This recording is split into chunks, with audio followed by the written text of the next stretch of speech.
Oke,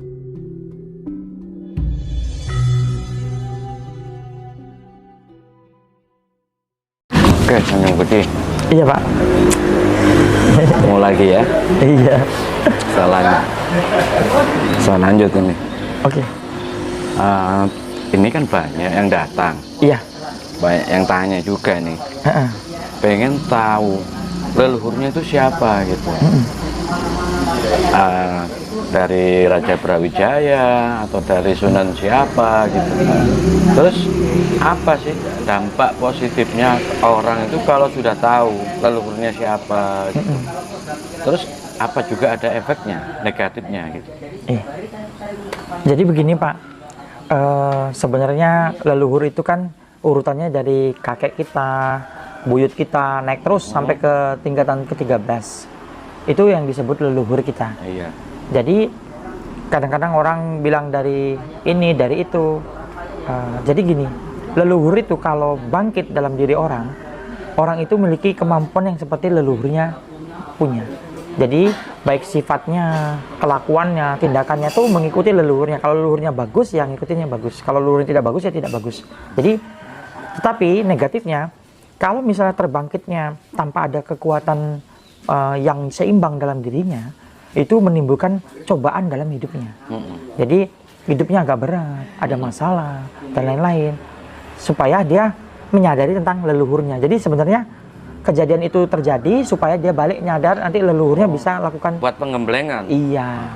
Nah, kenapa kalau orang datang ke tempat saya tuh bilang bangkitin dari leluhur tuh, saya tidak mau serta-merta pilih-pilih, karena kalau mereka belum punya penyeimbang kekuatan dalam dirinya, maksudnya kekuatan inti manusia tuh cahaya.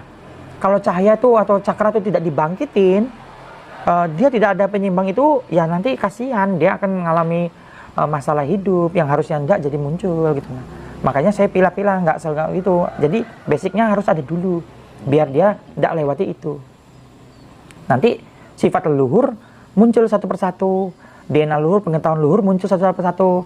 Jadi leluhurnya tuh ya biasanya kakeknya buyutnya naik lagi ke atas lagi gitu. Nah, cuma kalau mereka bilang nanti leluhurnya dari misalnya Raja Brawijaya, ya lihat aja kalau silsilahnya masuk nggak ke situ. Kalau nggak itu terlalu maksain gitu. Karena kan kalau kita misalnya orang misalnya pergi ke dukun, kan dukun suka banget nambah embel-embel. Kamu nih keturunan dari ini, kerajaan ini. Iya, betul. Kan biar bayarannya gede gitu. Gitu ya. Kan intinya kan bukannya saya jelekin dukun ya. Mereka kan kerja, nggak salah gitu. Maksudnya namanya jasa, kepintaran mereka. Cuma ya gitu. Embel-embel gitu orang kan tambah seneng tuh, jadinya bagus. Tapi kalau benar itu nyata, harusnya terimpartasi dalam kehidupan orang itu. Kalau enggak, berlawanan sama sifatnya Brawijaya, ya bukan gitu. Karena leluhur itu sifatnya nurun ke bawahnya. Seperti itu.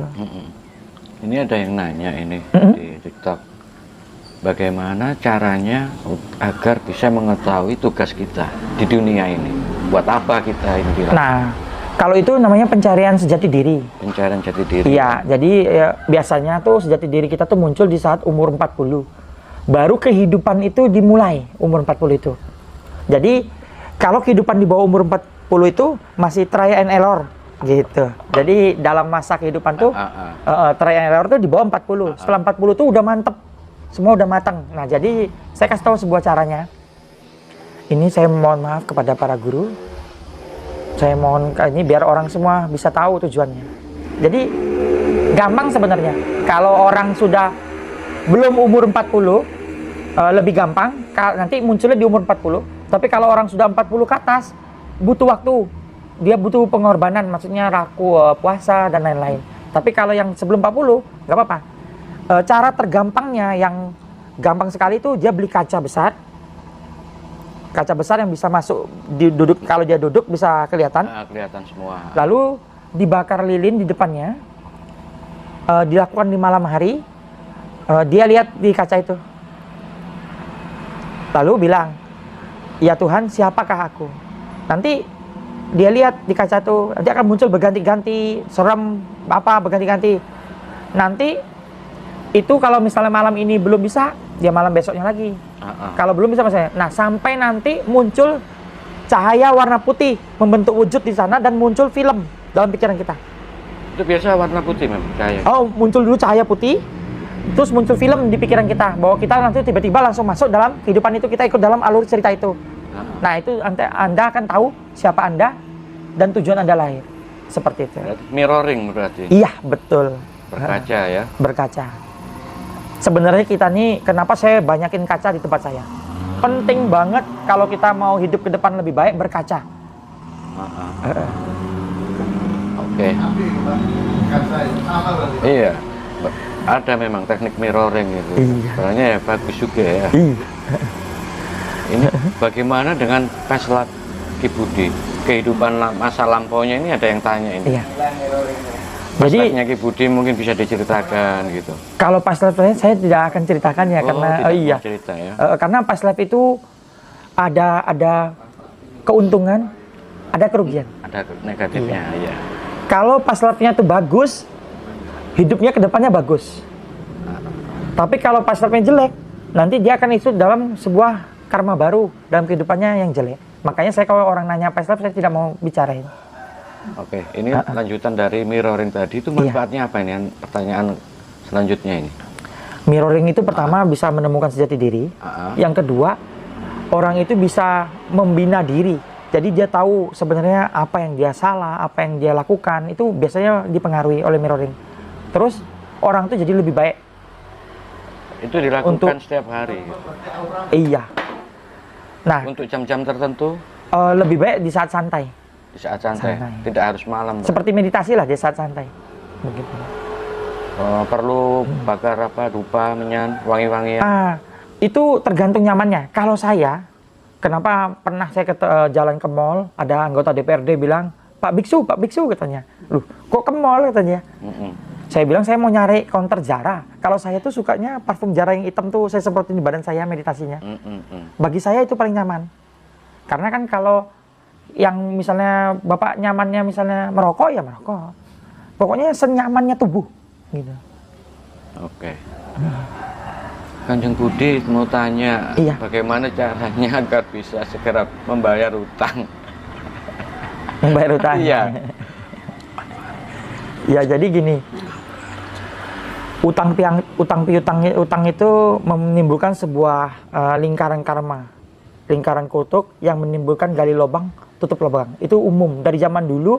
Lingkaran utang itu sangat susah keluar.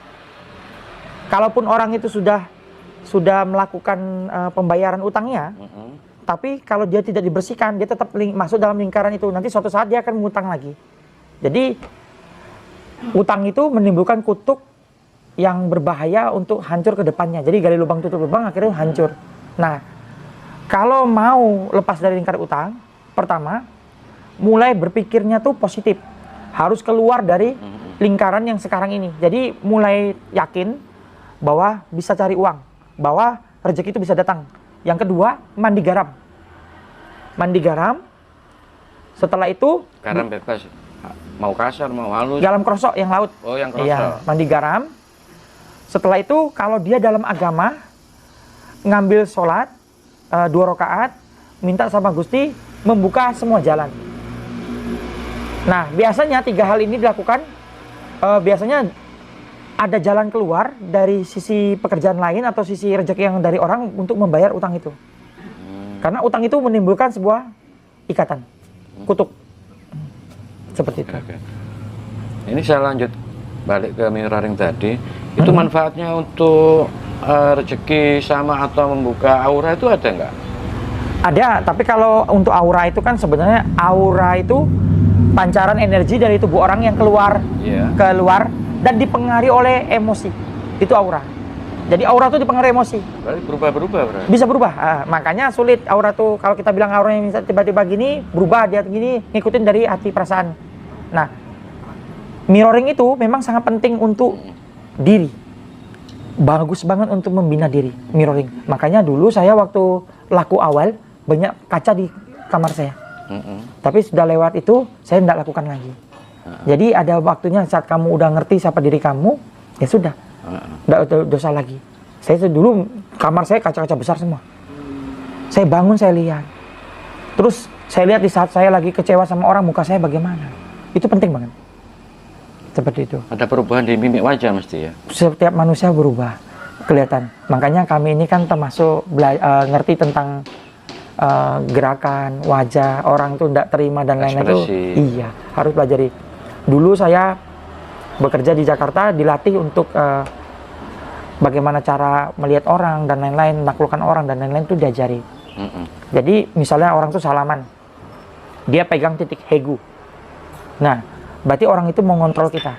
Lalu di saat kita bicara, dia lakukan teknik mirroring. Dia ikutin semua yang kita lakuin. Nanti kalau udah kena nih, jadi dia lihat nih orang itu, dia lakukan nih gerakannya, dia ikutin gerakannya. Nanti orang yang depannya tuh misalnya sadar nih, diikut gerakan ikutin, dia berubah lagi gerakannya. Kita ikutin lagi gerakannya. Setelah dia lihat orang tuh udah terpaut dengan gerakan mirroring tadi, dia baru lakukan leading, istilahnya dia baru mulai gerakan baru, orang tuh ngikut. Nah kalau orang tuh ngikut, itu udah bisa dimakan. Maksudnya orang itu akan ikut semua kata-katanya. Jadi sebenarnya sama dengan teknik yang di kaca itu, mirip persis. Jadi menimbulkan ilmu-ilmu banyak dari kaca. Jadi berkaca itu penting.